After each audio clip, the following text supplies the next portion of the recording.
esengo toninga o motema pona yebi bozali ebele liboso ya ba poste téléviseur na bino pona kolanda ezui bande ko balandi oyo bolanda kabiso na Océan du Congo na branche na biso ya ezui ba oyo bokolanda biso na ezui ya mokolo malelo tika nzambe ya lola apambola bino pe ba abonné Océan du Congo nzambe asembo ya loboko na liboso la bino pe bino banso boko zo libako ya kolanda be miso kola ike kotala yango du début jusqu'à la fin pe na basi gestion na bino bande ko Congo ezali na problème sérieux botala nano esengo ko komela biso pamba te batebele ba kolela izini ya ba musa ya ba indien etekelo na bango eziki kasi nyonso moto ko mama kambo Félix azangisi ba kongomani mawa tala nesika basonga tala musalo ba kongomani ba ko sala yango Océan lobi ezui oyo tolo banano botala lolenge kani mabe eli kozongela bato ba ko sala mabe bapaya oboza na ekolo wa biso bobi mana lombango pambate ba kolomboka ba koya soki boboyi ba okutala mikakatano oyo bolanda nano bongo tozonga la si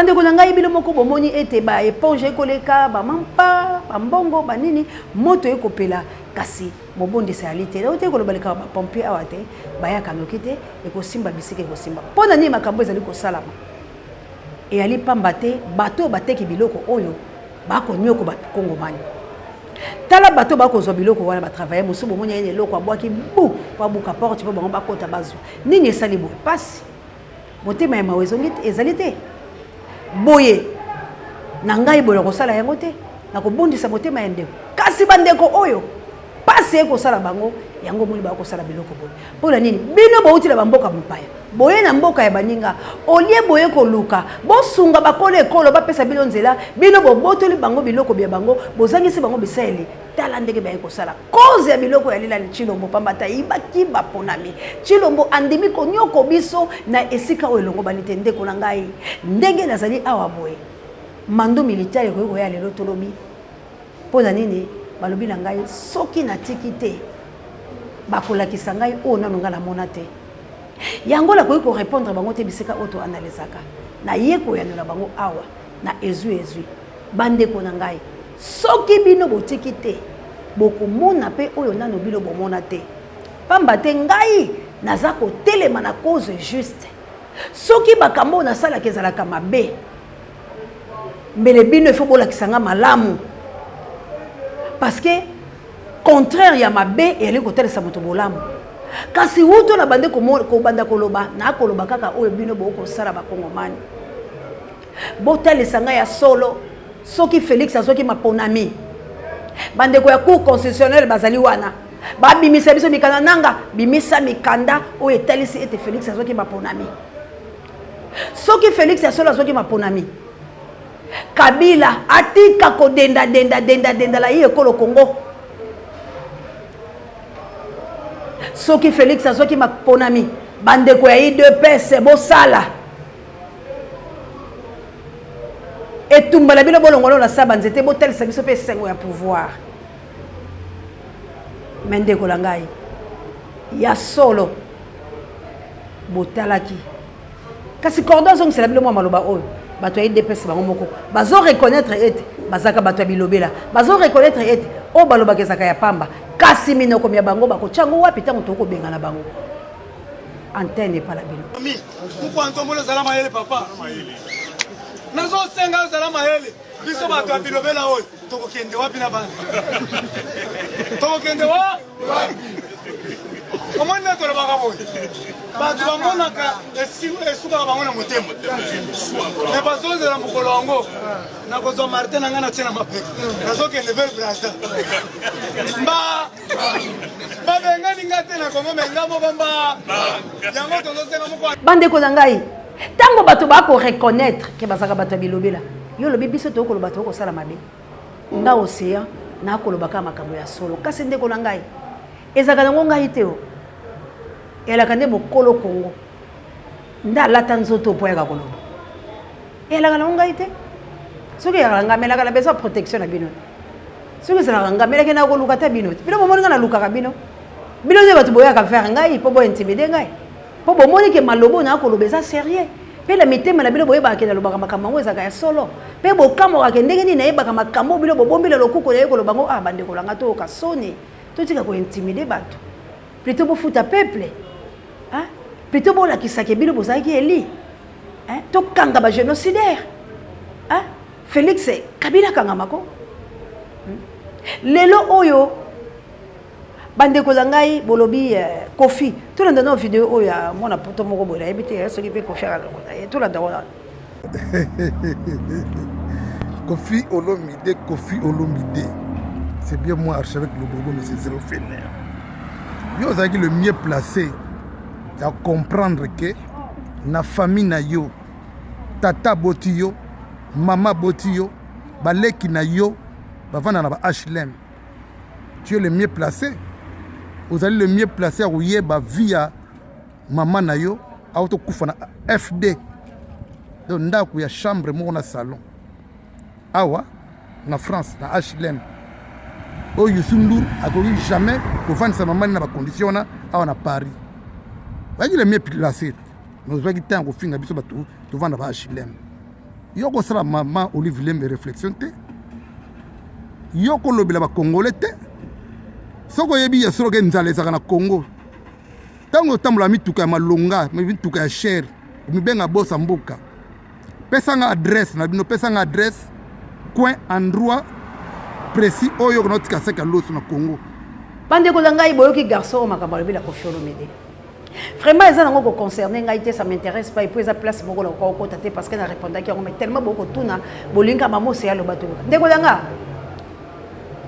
Kofi aliena ba Kabila Kofi aliena ba Momo Olive Kofi avanda la bango et non comment on a vu ça biso ke ngabi ba maison na bango ezalaka mabe tala esengo na biso pour la nene tondima kozana nzambe nzambe asimbaka ba oyaye biso bana nzambe tango nyoso tongengaka kaka ndeko nanga so moni mona nzambe azofane yebaki nzambe azesu na yete po nzambe aza bakala dia kuba de génération à génération nzambe afana raté o mona to komino ba santa bato ba monoka bato ba bi mwambe ka dimale message ba yeba age na yeba ya kutote papa la tia kufi kongenga kaka batela mafuta ndeko nanga nzamba zongisaka mutuka elenge okomona nga lelo aussi yango changera te po na ko changer ndenge ninga nazala nzambe wa changera te nazo sala par tous les moyens jikayem nazaka la sema ko la tata nazo sala par tous les moyens c'est la bongi boy na popoli mabele la landier ba misam personnel ndeko langa nini kaka kongo za yo nangati Congo ya yo nanga pour nous autres la likambo on dirait que zo lobelo le côté Kofi Olomide ba kenda ba maison na bango na tango baso kende ezaka ba mati bakiti ba mati ba bambani c'est comme biloko wana saka bango ni il faut ba créer ba buzz il faut à créer. Mais na bi créa à quoi une place à ma bende ko danga 56 les ba commis 70 avocat o ba vandeli confiance balola e c'est quoi Kofi problème na ezali aluki akota kota ba diaspora pour bo pese maboko esimbité a critiquer Kabila pour koto ba ko ba ko lukisa ye pour asale loko moko. Alors diable na tindi ke baby sala tous les côtés pour bango bazala bon bazala ba maison o bango ba yebali ni kamba Kofi ya to bota ngote to tikela bango yango parce que Kofi akosala loko akokwesa yango mutu azoboma Kofi fali pupa moi mobali wala yela calcula mayele do azako indisposé bango loko eloko mususu parce que na tangu oyo album ka moko ezobeta ce qui tokos de ba Kofi et le côté ndo moni Kofi akomi bolole bon Alors tu comprends que la géoté parce que c'est libéré mboka. Ba libérateur, ba révolutionnaire, ba patriote, bo bima na jeu d'esprit o. Ba kanga Kofi, e ko bakisala ngo l'hôtel la Congo. Ba tika e ko bakisala l'hôtel. Kofi afinga Kabila finga Félix e ko sala biso l'hôtel. Tolanda fils Mukoko. Fils Mukoko, vous répondez à Kabouya par rapport à certains propos qu'il a eu à tenir à votre égard. Qu'est-ce que vous dites à Kabouya? Je réaccadre M. Kabouya qui, dans une matinée politique, c'est 27, il dit aux combattants que moi je suis katumbiste et c'est pour cela que je ne viens pas. M. Kabouya avait trompé l'opinion. L'opinion sait très bien que c'est lui et Jean-Marc Kaboun. Ils ont eu à prendre des mesures pour que je n'entre pas au siège du parti. Et à part ça, j'ai insisté, j'étais même fracturé ici. Et donc, à cause de mon insistance. Et j'ai eu à laisser et à évoluer ailleurs. Le problème qu'il y a, c'est quoi? Être katumbiste, c'est parce que j'étais allé accueillir Katumbi quand il est venu rejoindre l'Union sacrée, l'idée du président. Je ne crois pas.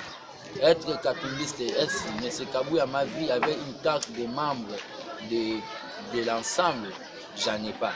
Donc j'ai réaccadré M. Kabouya et je lui ai expliqué l'historique du combat. Quand il y avait la JDPS, quand la JDPS était arrêtée par le général Mounieni et Raus, Kabouya n'était pas là. Donc la gestion d'abord, un parti présidentiel sans carte des membres, c'est vraiment regrettable. Ils n'aident pas le président. Donc ils ne méritent même pas d'être un président fédéral, un président sectionnaire, un président cellulaire. Ils ne méritent pas d'être un président sous-cellulaire, même un président de rue de l'IDPS. Lui, il mérite d'être Kadhafi, vendeur d'essence. C'est ça son boulot. Panza ngona lingala. Olobi nini? Ndeko Kabouya alobi oza mutu ya Katumbi. Yango zoya lisusu na permanence te. Ouais, Ndeko Kabouya alobi na za mutu ya Moïse Katumbi. Et quand il s'est engagé makasi na habité sur des apôts na kendaki koyamba Moïse Katumbi. L'air ayaki kokota na Union sacrée na habité. Et c'est moi ça quand il a bandeko dangai. Mais pas ces rapports fils Mukoko pour mieux barater fils Mukoko na luko mikolo. Siko yoyo so bakabelo mo eloko bakoso ke no ba la TV siko opposition fils Mukoko bima na kati na bango yaka epa ya peuple to bonde tumba ozwa tabu sala ya mukie mikolo o tikali nango nzambe a récompensé bima kuna fils Mukoko ngana ko yako luka yo da zona liboko longwa la soni que n'est pas présent Eli aboka kamutute yaka to sangala biso to bunde tumba Congo yaka oza important lobby bakopesa yo ateloko ya mukie olia na mwasi na bana na mikolo o mitikali soki nzamba kozwa yo azona kimia o kape sengo ya Congo bolongwa kuna botika bosala ka boeti okoya kokufa ozupe loko lingaki te ti okoya kokufa ndeko na ngai okozwe loko lingaki te yaka et pas Bakongomani. Koyoka sonité. Ce sont les imbéciles qui ne changent pas. Au Kenda qui au Bundi, aux hommes, on a nos valeurs exatées. Yaka na office mko. Ngala koya koluka yo to beta mo lisolo mboka. Oya to libérer mboka ndeko nga tango ekoki. Bande ko nga bato ba o souffrir ko lekeza baluba. Nde ba o beta. Longonya lisolo équatorien. Yaya to akamakasi, to ana détermination. So to signer beaucoup kate. Yango tolobi esprit wane fi bimasko et salam salam. Trop c'est trop. Il faut to bebisa tout parce que mbongo ekangami na bato moko boy. Mabe e sala makala bato moko boy. Alors bato musu faut ba botama race wana yango to ena ngo sikoyo. Oyo ko exterminer mabe oyo pe kimia na no ekota parce que ba moni bino trop bo bimi bo sala ba spectacle ngonge kokia ko silisa bakambo wana. Yango la biso toye pour to exterminer biloko bilobo sala On ne peut pas blaguer avec les gens comme ça. Mboka et baby. Mboka et koufi. Olobi Félix Bakangao. Ba intimido ndekolanga Félix akosa elokote. Aosa elokote ndekolanga. Azo sala elokote mboke koufi na tali sibino. Boutique eko zika batu bakoti bako bimisa beponge bakina ngona bandako. Poanye mutane esika kolala te. Grève sur grève. Bafuta kabatute yo yaki oyebi condition batu bazaki nango oyeli suko bakisela bango ya mabe. Bensilte ndekolanga. Baby kabaka babisikalo sazo que les contrats pe ba ko zongo sela eli bungu tulu. Alors passe wana biso to ko mona passe. Yango to lobité bande ko yanga ezu ezali bisika oyo to yaka ko dénoncer pe ko beta moto wana fimbo. Bisika to analyser ka ezali na to lobela mboka Congo. Awa to yeto ko pesa na ba pista solution ko beta moto wana fimbo. Ko lobela ye mabe na ye po ete atika yango parce que les Congolais ba banyamate. Merci encore une fois la belle bato telemaki bolobi était temps ekoki tango ekoki ndeko na ngai assez na babuzoba o Félix osala biso na ndambo ya bato ya IDPS ya minoko toto assez na mabe ya lolenge oyo Olive Lembe makambo la bino etali biso te makambo ya Kofi etali Congo te etali dijara bato po Kofi azoluka sa eloko la ye afin de koto bokomona ba okanga na bango yete tango baolinga bakanga okima bato musuba kozaba okotela ye bato musuba bazali bango bazakata bato batindika bango ozomona papa nanga moko kuna aleka ekolobaki Kofi alobi bilan ya Félix négatif mais azana baati alobi bilan ya Félix esali bien na baati na Kofi na buki lokuta ozomona ke bato ya monde ya diable bazalaka divisé mais biso ba congolais tokoki kozala divisé te parce que tozala quand ya nzambe tozobundela mabele tozobundela balokuta oyo te Kofi de la terre n'appartient à Bahati. On a Bahati ba langage moko te. Tala diable nde ba onga osaka la bino. Monde ya Satan et comprendre que ouragan eza koya et comprendre que toza koya ko déguerpir bango na mo pepe moko po biloko tout ekobunda ndeko la ngai. Biloko tout ekobunda. Yo telemaka azala vide. Koya na lolenge te zalaka na eloko na yo ndeko nanga bupepo ekozo comprendre to beti mir bo mir ne bukale boni bato ba la kati o beti mai po de boko comprendre te lolenge makambango ekosala ekozala catastrophe lisasi ya ba voisin kozwa yo te lisasi ya bangune kozwa yo te il faut oyoka mela tango nyoso bakopesa ombela ndeko nanga bon koko ekosala mabele ekosala lola ekosala milimo ekosala attention na lokuta. Attention bato ya lokuta ko profiter te tango tolobi na onde ko tokozana lito ya koyoka yo moi lokola yo sakolola biso keba po tango kolinga ka okosa eza bisako la bino bosala kate shinda bara kokoko aweza bongo te aweza li tango zoloba milimo a contrôle les otala olobi mabe fimbo libanda étranger tango zo kota makambo ya libération keba na toto Omona kate, oyoka kate, oyeli biso le kuta ndeko. Nous sommes bien préparés. Tango kota la kate no meki libanda étranger kufeke golokoto kuna. Keba la libération à Congo. Keba alors Félix. Yomoko koyeba makambo na osalaki. Poko kima yango te. Etumba ya Congo c'est les faits ezalité. Etumba ya Congo c'est les faits ezalité. Bitumba oyo c'est les faits ezalité. Bitumba oyo c'est obiso toboya chilombo bomi Congo biso toboya chilombo ndenge yo bomi tala ndenge yo teki Congo lelo libela tala ndenge yo bomi Congo ndenge tozela bandeko ya ngai ezu ekomela o tindela ngondeko la yo tindela bandeko enregistrer yango télécharger yango kabela bandeko batala yango or réseau ba otala te po ete to bunda keba na yo très bandeko zanga makambo ezoya mvuluzi kimbango oyebi ba député bino mboke ekopela la biloko kala te na awa nde la subisila nga bandeko na ngai matondo la bino nyonso matondo partout où vous êtes unité toza ko planter Congo ya sika toza ko bimisa Congo na bombu toza ko benga na système occupation munguna zolenga pamba te to yebisi oke toza na maloba ya solo pe bibundeli ya solo mpona kosilisa mabe sur la République démocratique du Congo. Merci encore une fois la Kabouya l'homme pour son échange par l'équipe qui gagne. Merci à notre coordonnateur d'Acosta Mondele El Campo de Nemajami. Merci à Pape Dieu, directeur recherche stratégique et pourquoi pas ça mon compte pareil biso biso. Mon ami de tous les temps Dieu de soit que Dieu vous bénisse. Pour amener Angola no bondi à botard de bono itinéraire mission comme la ville Mamour d'Angola na mokite na Florencia Matondo Mido et pourquoi pas Jika M na Florence maman Célestine, maman Jolie qui est dit maman va partout bosaline de Kolanga et Kanga, hein, Nzambe abatté la bino, matondo l'équipe pour la thé, matondo la bino nyonso, bande Kolanga to bunde sengote na kankola bomo kayo kolo fakuta ko kala balongo. Merci encore une fois Nadal Dabayoko, bande Kolanga vraiment.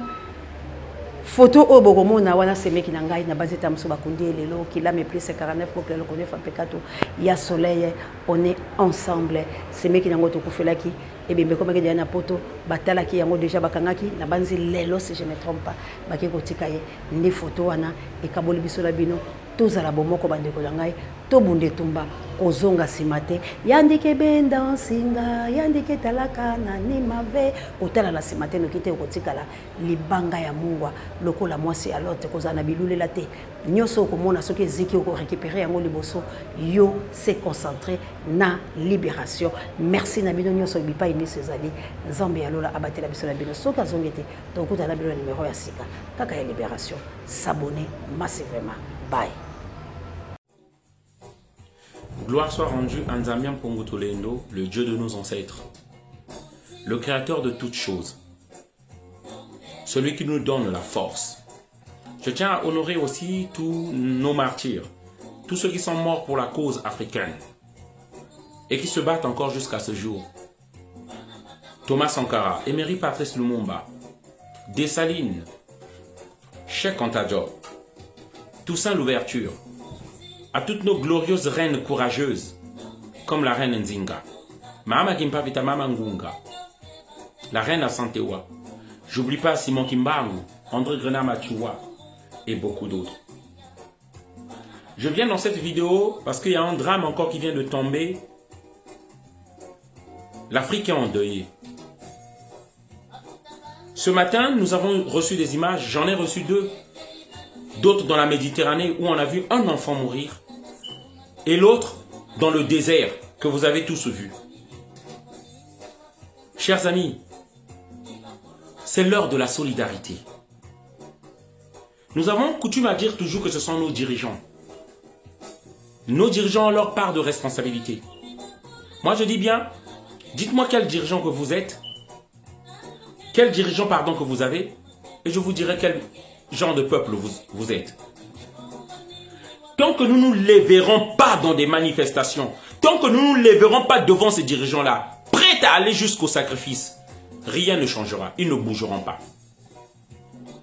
Ces dirigeants-là sont encouragés par la communauté internationale, par l'ONU, par ces pays où nous sommes là, qui leur protègent de leur veto à l'ONU. Ils protègent Sassou Nguesso, ils protègent Faure Gnassingbé, ils protègent Ouattara, ils protègent Ali Bongo, ils protègent beaucoup d'autres qui font notre malheur. Personne, que ce soit Camerounais, que ce soit Congolais, que ce soit Togolais, que ce soit Burkinabé qui est en France, qui pourra soutenir leurs dirigeants là-bas. Parce que je dirais qu'il y a quelque chose qui ne va pas dans votre tête. Pourquoi vous êtes alors ici? Chers amis, parce qu'on ne peut pas comprendre ce qui nous arrive. Ça ne s'arrête pas. On ne voit pas d'autres peuples. On ne voit pas le peuple asiatique, chinois, japonais et autres. On ne voit pas les arabes. On ne voit pas les blancs. On ne voit que les noirs. Et nous ne sommes pas capables de nous unir. Tous les noirs, les nègres à travers le monde. Pour mettre fin à cela, c'est une honte pour notre peuple. C'est une honte pour notre race. Ce qui se passe là. Cette compatriote du Cameroun, Isabelle Merci Mampuo, si je ne me trompe, qui est morte. Et les billets, ils sont tranquilles. Ils partent en Suisse. Ils partent se soigner en Suisse. Je tiens à rappeler à tous ceux qui ont fait ce chemin-là. Même le champion du MMA, Ngannou, le Camerounais là, il est passé par ce chemin-là. Mais il est temps qu'on s'unisse. La diaspora noire africaine à travers le monde peut s'organiser pour faire arrêter ça. Peut s'organiser, investir dans nos pays pour donner du travail à nos frères.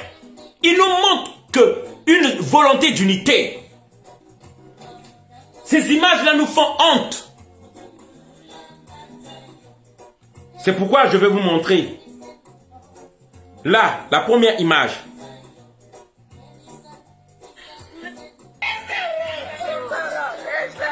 Ça, c'est un enfant. Voilà, ça, il est mort, l'enfant.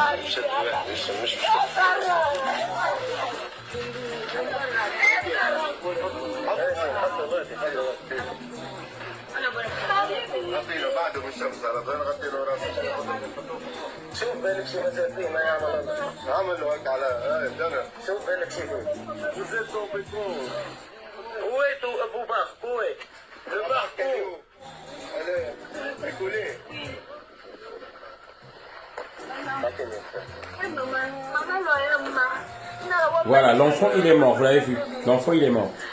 Ça, c'est récent, hein? Je viens d'avoir ces images-là. Là, c'est les images que nous avons reçues tous. Vas-y alors, arrête la tête.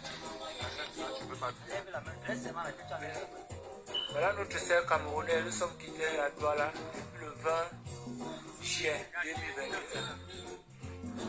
Nous sommes arrivés, ça fait 4 jours. Ça fait 4 jours que nous sommes coincés au désert à cause d'elle. Nous sommes dépassés, on ne sait pas quoi faire. Nous sommes à une quarantaine de personnes. Et nous ne pouvons pas risquer notre vie, 40 personnes rien que pour elle. Voilà le 5e jour que nous sommes toujours coincés pour elle. On va lui laisser, que Dieu nous pardonne, on demande pardon à Dieu. On ne peut pas risquer 40 vies pour une personne. On a déjà fait le notre mieux, on n'a pas eu de sécurité jusqu'à maintenant. Nous sommes au désert, il n'y a pas de retour, il n'y a rien. S'il vous plaît, ceux qui vont voir la vidéo, la partager autant. Si quelqu'un la reconnaît, il signale à sa famille. Elle est coiffeuse, elle disait hier qu'elle était coiffeuse à la cité des palmiers. Elle s'appelle Elisabeth, elle a une famille appelée Kadis, au colonel G. Son petit frère s'appelle Junior. On ne sait pas, on ne connaît pas le bon nom de famille, mais c'est tout ce qu'on connaît d'elle. C'est le désert. Je ne viens pas là-bas avec lui. Et les Paul Biya, ils sont tranquilles. Les Chantal Biya, ils sont tranquilles. Et vous ne les entendrez même pas parler de ça. Ni les Sassou, lorsque les Congolais meurent, ils ne parlent pas de ça. Les Fort Nyassimbe ne parlent pas lorsque les Togolais meurent dans l'eau ou dans les déserts. Ou lorsqu'ils sont esclaves en Libye. L'Union africaine ne parlera pas de ça. La CEDEAO ne parlera pas de ça. On est lâchés à nous-mêmes.